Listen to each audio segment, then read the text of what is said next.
नमस्कार दोस्तों। दोस्तों, सेकंड ग्रेड इंग्लिश में फोनेटिक्स को एक कठिन टॉपिक माना जाता है और अक्सर बच्चे इसे अवॉइड करते हैं, जबकि इससे लगभग 5 क्वेश्चन पूछे जाते हैं।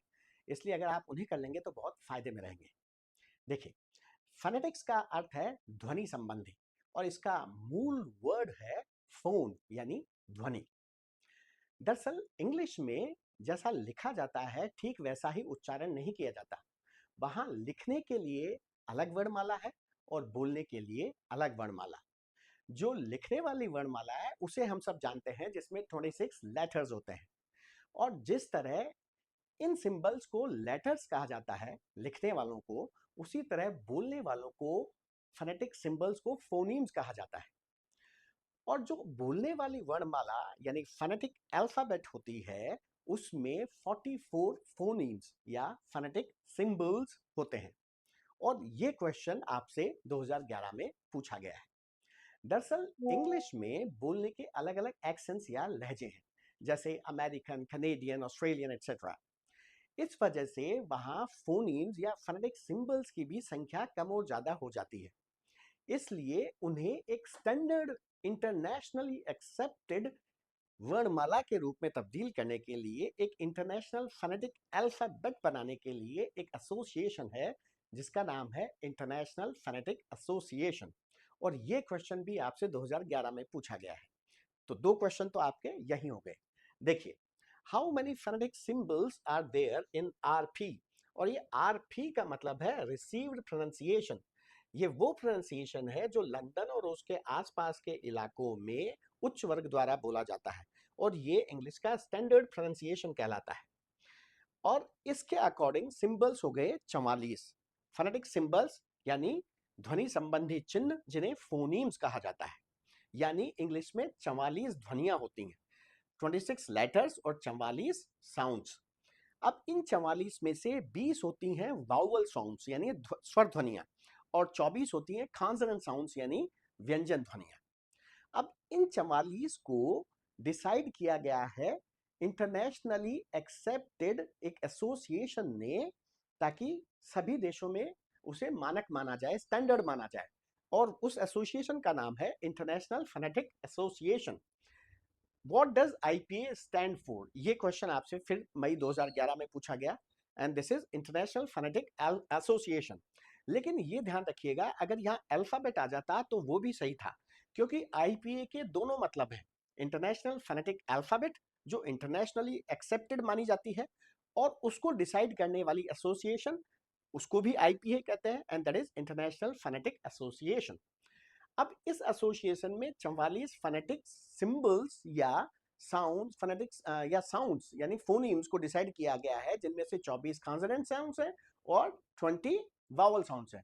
और ये देखिए, 24 वाला भी आपसे मई 2011 में पूछ लिया गया कि how many consonant sounds are there in RP, and this is 24। तो आपके 3 क्वेश्चन तो इसी तरह हो गए। इंग्लिश में 5 वावल लेटर से 20 वावल साउंड्स और 21 कॉन्सोनेंट लेटर से 24 कॉन्सोनेंट साउंड्स बनाई जाती हैं। इन्हें उच्चारण करने का तरीका अलग अलग होता है। जब हम वावल साउंड का उच्चारण करते हैं तो हमारा मुंह खुला होता है, इसीलिए इन्हें ओपन साउंड्स भी कहते हैं। जबकि जब हम व्यंजन ध्वनियों या कॉन्सोनेंट साउंड्स का उच्चारण करते हैं तो हमारा मुंह कंपैरेटिवली क्लोज होता है, इसलिए इन्हें क्लोज्ड या कंस्ट्रिक्टेड साउंड्स भी कहते हैं। और इनमें हम अपने टंग, लीप्स और टीथ के माध्यम से बाहर निकलने वाली हवा को थोड़ी बाधा पहुंचाते हैं, जिससे थोड़ा बहुत फ्रिक्शन पैदा होता है, घर्षण। ये क्वेश्चन आपसे पूछा गया है। अ कॉन्सोनेंट साउंड इज, तो a sound produced with friction. और ये अ फ्रिक्शनलेस साउंड, ये वावल साउंड हो गई। और in no way different from a vowel sound, ये तो गलत है, क्योंकि दोनों में फर्क है। वैसे एग्जैक्टली जो फ्रिक्शन साउंड्स होती हैं वो कॉन्सोनेंट्स में भी फ्रिकेटिव कॉन्सोनेंट्स होते हैं, संघर्षी या घर्षी ध्वनियां जिन्हें कहते हैं हिंदी में, जो है स, ज, इस तरह की ध्वनियां। इनमें हम हमारे वोकल ट्रैक को या हमारे मुंह को बिल्कुल सकरा कर लेते हैं, और सकरी जगह से हम हवा को बाहर निकलने देते हैं, जिससे एक घर्षण पैदा होता है, इसलिए वो संघर्षी ध्वनियां कहलाती हैं। पर वावल्स के कंपैरिजन में कॉन्सोनेंट्स फ्रिक्शन वाली ध्वनियां। इंग्लिश की वावल साउंड्स को हालांकि विद ओपन माउथ प्रोड्यूस किया जाता है, लेकिन इन्हें भिन्न भिन्न करने के लिए हम अपने होठों और अपनी जीभ को अलग अलग पोजीशन में रखते हैं। ये 5 वावल साउंड जो बेसिक वावल साउंड्स, वैसे तो 20 वावल साउंड्स हैं और इसीलिए ये सबसे कठिन है प्रोनाउंसिएशन में, लेकिन जो बेसिक इनके जो लेटर्स हैं जिन्हें हम ए ई आई ओ ऊ कहते हैं, ऊ ही होता है इसका प्योर साउंड, यू का। यू इसे तब बोलते हैं जब इसमें कॉन्सोनेंट वाई की ये साउंड जोड़ दी जाती है। इन्हें हम अभी बाद में सबको समझेंगे ताकि हम फोनेटिक ट्रांसक्रिप्शन को समझ सकें। तो ये जीभ और होठों की अलग अलग पोजीशन की वजह से इनमें भिन्नता आती है। तो ये क्वेश्चन आपसे पूछ लिया गया कि which of the following is not mentioned while describing a vowel sound.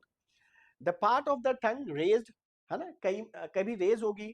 The height to which the tongue is raised, ये भी इसमें भिन्नता आती है। And the position of lips. और ये आई कॉन्टैक्ट, इसका कोई मतलब ही नहीं है, आई का क्या संबंध है उच्चारण से। अब इसके बाद हम देखेंगे वावल कॉन्सोनेंट्स अलग अलग प्रकार के, ताकि हम फोनेटिक ट्रांसक्रिप्शन को समझ सकें। अब पहले हम इजी वाली कॉन्सोनेंट साउंड्स ले रहे हैं और हिंदी के की व्यंजन ध्वनियों 33 व्यंजन ध्वनियों के साथ मैंने इंग्लिश की 24 कॉन्सोनेंट साउंड्स का कंपैरिजन किया है। आप अगर इंग्लिश में महारत हासिल करना चाहें तो इसको थोड़ा सा विस्तृत करके देख लीजिएगा, और ये मैंने इनके एग्जाम्पल्स दिए हैं आपके समझने के लिए। अब सभी कॉन्सोनेंट फोनेटिक सिंबल्स या व्यंजन ध्वनि चिन्हों को अलग अलग देखिए, जो फोनेटिक ट्रांसक्रिप्शन यानी ध्वनि संबंधी प्रतिलेखन में काम आते हैं और हमें सीखने जरूरी हैं। पहला है, ये तो वावल हो गया, पहला है ये बी, जो हमारे ब जैसा होता है, और जैसे ये मक्खी वाले बी में है तो बी से बन गया ब, लेकिन ये अकेला व्यंजन नहीं बोला जा सकता, इसलिए उसमें स्वर ध्वनि या वावल साउंड को जोड़ना जरूरी होता है। तो इसमें स्वर ध्वनि जुड़ी ई, और उसे इंग्लिश में लिखा जाता है ऐसे, आई विद डबल डॉट। फिर इसके बाद है ये सी, ये अपने आप में कोई फोनेटिक सिंबल नहीं है। फोनेटिक सिंबल इससे लेकिन दो साउंड बनती हैं, एक तो सॉफ्ट स और एक ये हार्ड क। स को एस से रिप्रेजेंट करते हैं फोनेटिक सिंबल, स का स एस है और क का के है। और इस सी के जस्ट नीचे वाला ये जी जो है, ये खुद एक फोनेटिक सिंबल है, और इसका हार्ड रूप ग यूजुअली काम आता है, लेकिन इसका सॉफ्ट रूप भी होता है जो होता है ज, जो हम आगे देखेंगे। और इसके बाद, और ये एक्चुअली स और ज, ये सॉफ्ट साउंड्स तब बनती हैं जब इस जी सी और जी के बाद ई आई या वाई वावल लेटर आ जाता है। वाई भी एक सेमी वावल है, ध्यान रखिएगा। फिर है ये डी, जो हमारे ड जैसा होता है। फिर है ये एफ, जो हमारे फ जैसा होता है। फिर है ये एच, जो हमारे है जैसा होता है। लेकिन ये वर्ड के एंड में कभी नहीं आएगा, ध्यान रखिएगा।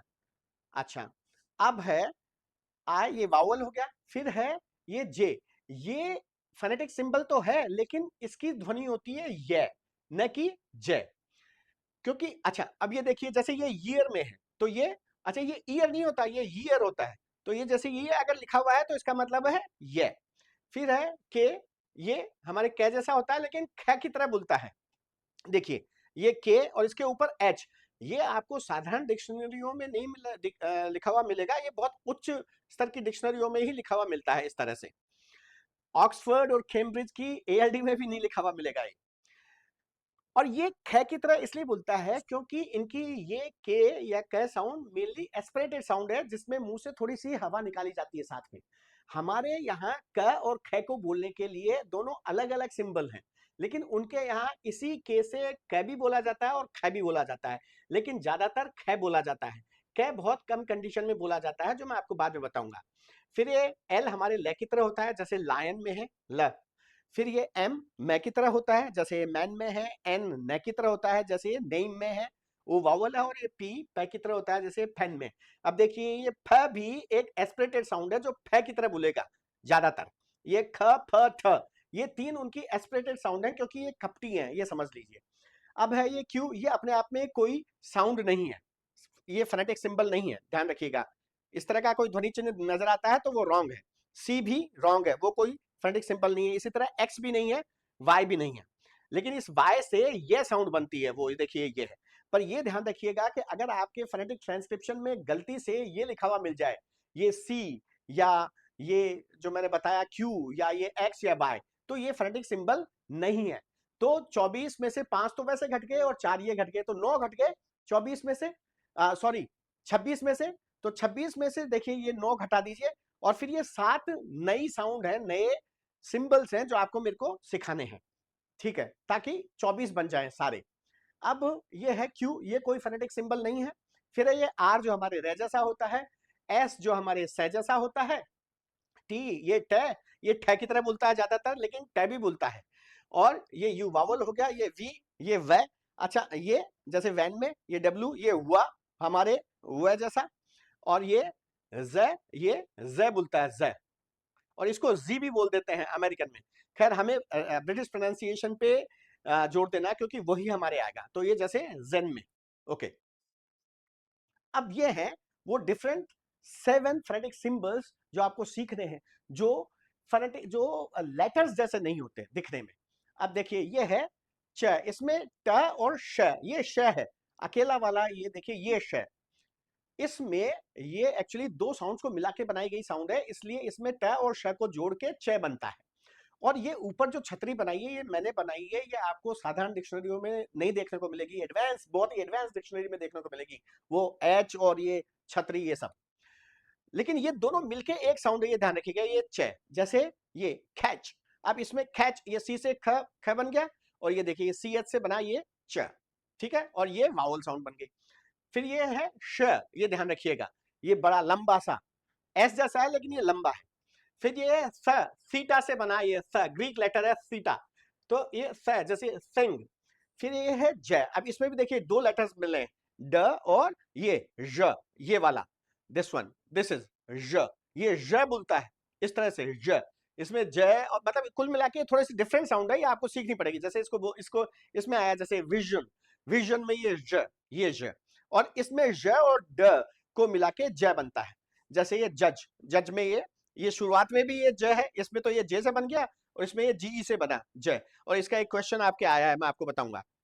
ये हो गया ज, और ये जैसे ये थीटा है, ये डेल्टा है, ग्रीक लेटर होता है ना डेल्टा, आपने पढ़ा होगा, तो ये डेल्टा है, इस तरह का लिखा जाता है, और ये इससे बनता है द, जैसे दिस, जैसे जो हमारे दे जैसा ही है लगभग। अच्छा, और ये है ग, ये एन को एन में जी जोड़ के बनता है यूजुअली, इसलिए एन में देखिए ये जी की गुंडी लगा दी, तो ये हो गया ग, जैसे ये हमारा सिंग, ठीक है, जैसे ये एंग ग, ओके। अब कॉन्सोनेंट फोनेटिक सिंबल से रिलेटेड आपसे पूछे गए क्वेश्चंस देखिए जो 2019 में पूछे गए हैं। Identify the phonetic symbol of the underlined part of the word from the alternatives provided. Bench यानी बैठने वाली बेंच। अब इसमें हमें ये तो पता है कि ये च है, लेकिन इसे लिखा कैसे जाता है, ऐसे ट और श को मिला के बनाई गई ये ध्वनि है। लेकिन मैं देखिए ये आपको जनरली ऐसे ही लिखे मिलेगी दोनों को, ये नहीं बताया जाएगा आपको छतरी लगा के कि ये दोनों मिला के बनी गई एक ध्वनि है। वो बहुत हाई स्टैंडर्ड की डिक्शनरीज में होता है, ये मैंने आपको बताया। इसके बाद है ये फिलेज यानी लूट का माल। अब इसमें देखिए ये जीई, जैसे जज में जीई से जय बन रहा था, वैसे ही इसमें भी जीई से बनेगा ये जय। और इसमें देखिए ये भी दोनों दो साउंड को मिला के बनाई गई एक साउंड है, लेकिन आपको वो छतरी नहीं मिलेगी, मैंने बताया था आपको, क्योंकि ये आपके लेवल की बात नहीं है, बहुत हाई लेवल की बात है। अब है स्ट्रिंग्स। स्ट्रिंग्स में अब आप स्ट्रिंग्स यानी डोरियां, ये एनजी से मिला के तो बच जाएगा, देखो ये ग, एन और ये घुंडी, और एस से बनेगा ये z। क्यों? क्योंकि अगर एस से पहले कोई वॉइस्ड साउंड यानी सघोष ध्वनि आती है तो एस अपने काउंटर पार्ट z में बदल जाता है, से z में बदल जाता है, तो ये नहीं होगा, से नहीं आएगा, यहाँ पे ज आएगा, तो और इसको समझने के लिए आपको वॉइस्ड और अनवॉइस्ड साउंड्स को समझना चाहिए। इंग्लिश के 44 फोनेटिक सिंबल से बनी 44 साउंड्स को एक और तरीके से डिवाइड किया गया है, और वो है वॉइस्ड और अनवॉइस्ड साउंड्स। वॉइस्ड साउंड्स यानी सघोष ध्वनियां वो ध्वनियां होती हैं जिनको प्रोड्यूस करते वक्त आपके इस वॉइस बॉक्स के वोकल कॉर्ड्स में वाइब्रेशन होता है, और अगर ये वाइब्रेशन बहुत ना के बराबर है तो वो होंगी अनवॉइस्ड या अघोष ध्वनियां। लेकिन इंग्लिश में 44 में से 35 साउंड्स वॉइस्ड साउंड्स हैं, और सिर्फ 9 साउंड्स अनवॉइस्ड या अघोष ध्वनियां हैं। लेकिन इस डिवीजन को जानना इसलिए जरूरी है क्योंकि अगर किसी अनवॉइस्ड साउंड के बाद एस आएगा तभी उसका से फोनेटिक सिंबल बनेगा और साउंड से बनेगी, अदरवाइज उसकी जे साउंड बनेगी। और मोस्ट ऑफ द टाइम्स इसीलिए एस से जे साउंड बनती है। इसी तरह अगर लास्ट में डी से डे साउंड बन रही है लेकिन उससे पहले अगर अनवॉइस्ड साउंड है तो डी की तो डे साउंड ना बन के टे साउंड बनेगी। इसलिए इस डिवीजन को जानना जरूरी है। देखिए, अघोष ध्वनियां वे ध्वनियां हैं जो स्वर यंत्र के स्वर तंतुओं के कंपन के बिना उत्पन्न की जाती हैं, और सघोष ध्वनियां वे ध्वनियां हैं जो स्वर यंत्र के स्वर तंतुओं के कंपन के साथ उत्पन्न की जाती हैं। अघोष ध्वनियां 9 है जिनका ये फॉर्मूला है, इसे याद कर लीजिए। आई शपथ उनका कपट सच है, यानी शपथ कपट और सच है, ये अनवॉइस साउंड्स हैं, सिर्फ यही। और ये इनकी काउंटर पार्ट वॉइस साउंड्स हैं, जिसका फॉर्मूला है आई जवद अपना गबरू जज्ब। काउंटर पार्ट का मतलब है कि उनका उच्चारण स्थान एक ही है मुंह में। ये no consonant sounds unvoiced sounds हैं। ये है श फ थ क प ट स च है, ये एच लिखा हुआ आपको नहीं मिलेगा इनमें, ध्यान रखिएगा। और ये इनकी काउंटर पार्ट वॉइस साउंड्स हैं। एच का कोई वॉइस काउंटर पार्ट नहीं होता। 15 में से 8 के अलावा बाकी की 7 ये कॉन्सोनेंट वॉइस साउंड्स हैं, जिनमें से ये 3 नेजल्स हैं, यानी जिनमें हवा नाक से निकलती है, ये है म न ग। और ये 4 अप्रोक्सीमेंट्स हैं जिनका नेचर थोड़ा बहुत वावल्स जैसे होता है, ये है य र ल व। और इनमें से ये य और व ये तो सेमी वावल्स होते हैं जो वावल साउंड भी प्रोड्यूस करते हैं। और बाकी सारे के सारे 20 वावल साउंड्स वॉइस साउंड्स हैं, यानी 35 साउंड्स वॉइस साउंड्स हैं। अब अगर किसी वर्ड में लास्ट में एस लेटर आता है लेकिन उससे पहले कोई वॉइस्ड साउंड आ जाती है तो एस की से साउंड अपनी counter part voiced sound Z की जे साउंड में बदल जाएगी। और यही हमारे उस क्वेश्चन में हो रहा था जिसमें स्ट्रिंग में एनजी से बनने वाली गे साउंड के बाद आने वाला एस से साउंड न बना के जेड या जे साउंड बना रहा था। इसके विपरीत अगर किसी वर्ड के एंड में डी आता है लेकिन उससे जस्ट पहले इनमें से कोई अनवॉइस्ड साउंड आ जाती है तो डी की डे साउंड न बन के उसकी काउंटर पार्ट अनवॉइस्ड साउंड टी की टे साउंड बनती है। अब अगला है एपिक्यूअर, यानी चटोरा, जो अच्छा खाना पीना एंजॉय करे। अब इसमें देखिए ये सी के नीचे अंडरलाइन नहीं है तो ये के तो वैसे गया, और ये क्यू और सी ये फोनेटिक सिंबल्स होते ही नहीं है तो ये तो वैसे ही गलत है, तो बच गया सिर्फ ये। लेकिन ये भी फ्लॉलेस नहीं है, और वैसे ये वावल साउंड का एग्जांपल है, देखिए जिन्हें हम बाद में लेंगे, ठीक है। पर जरा देखिए इसे, ये फ्लॉलेस क्यों नहीं है, क्योंकि इसका जो एग्जैक्ट प्रोनाउंसिएशन होगा वो होगा एफी क्यू, यानी इसमें श्वा भी आना चाहिए था ये यहां पे, तब ये एक्यूरेट होता। खैर, और ये आपको इस तरह नहीं, ऐसा ये हॉर्स शू यू होता है तो आजकल ये ऐसा लिखा जाता है, तो आपको ऐसा लिखा हुआ भी मिल सकता है अब, ठीक है। और ये आर इसलिए लटका हुआ है क्योंकि ब्रिटिश इंग्लिश नॉन डॉटिक है, इसमें आर तभी प्रोनाउंस किया जाता है जब उसके आगे कोई वावल साउंड हो, तो अगले वर्ड में अगर वावल साउंड आएगी तब ये आर बोला जाएगा। अच्छा, ये आर के बाद वाला जो ये ई है ये वावल लेटर है, वावल साउंड नहीं है।